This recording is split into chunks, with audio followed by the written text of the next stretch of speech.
আসসালামু আলাইকুম। আজকে আমরা দেখে নিব ফেটে যাওয়া দুধ ফেলে না দিয়ে কিভাবে কাজে লাগাতে হয়।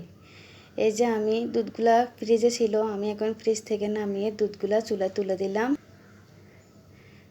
দিয়ে দিলাম এক টুকরা লেবু। লেবুগুলা দেওয়ার পর দুধগুলা আমি ছেঁকে নিলাম একটা পরিষ্কার কাপড়ের মধ্যে। আমি ভালো করে দুধগুলা চিবে পানিটা ফেলে দিচ্ছি। আপনারা দেখতে পাচ্ছেন। এই যে এগুলো আমি এখন ভালো করে মাখিয়ে নিব যেন একটুও দলা না থাকে।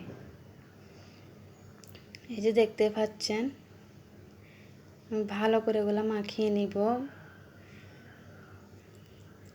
এখন আমি এগুলো ভালো করে মাখার পর দুই ভাগে ভাগ করে নিলাম।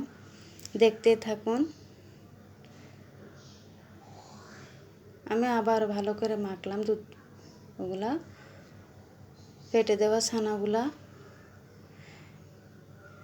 চুলে তুলে দিলাম একটা পাতিলের মধ্যে দিয়ে দিলাম হাফ কাপ পরিমাণ চিনি, দিয়ে দিলাম একটু পানি যেগুলো ভালো করে নেড়ে নিব।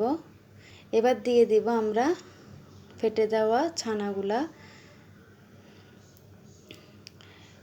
এবার আমি ভালো করে নেড়ে চেড়ে নিব। দিয়ে দিলাম 3 চামচের মতো দুধ পাউডার। আবার আমি ভালো করে নেড়ে চেড়ে নিব। এই যে আমি দিয়ে দিলাম 1 চামচ ঘি। আপনারা চাইলে ঘিটা স্কিপও করতে পারেন।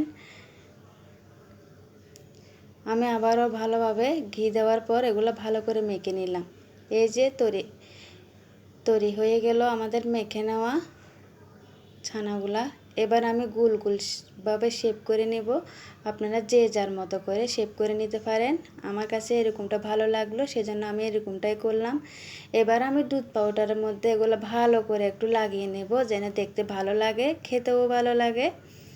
এই যে দেখুন, তৈরি আমার ফেটে যাওয়া দুধ দিয়ে সন্দেশ। এক কথায় সন্দেশ, কেউ বলে লাড্ডু।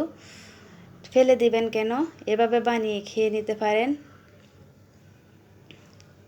এই যে দেখুন কি সুন্দর হলো, দেখতে যেমন লোভনীয় খেতে তেমন লোভনীয়। আজকে আমার ভিডিওটা এ পর্যন্ত। আপনাদের যদি ভালো লাগে আমার পাশে থাকবেন।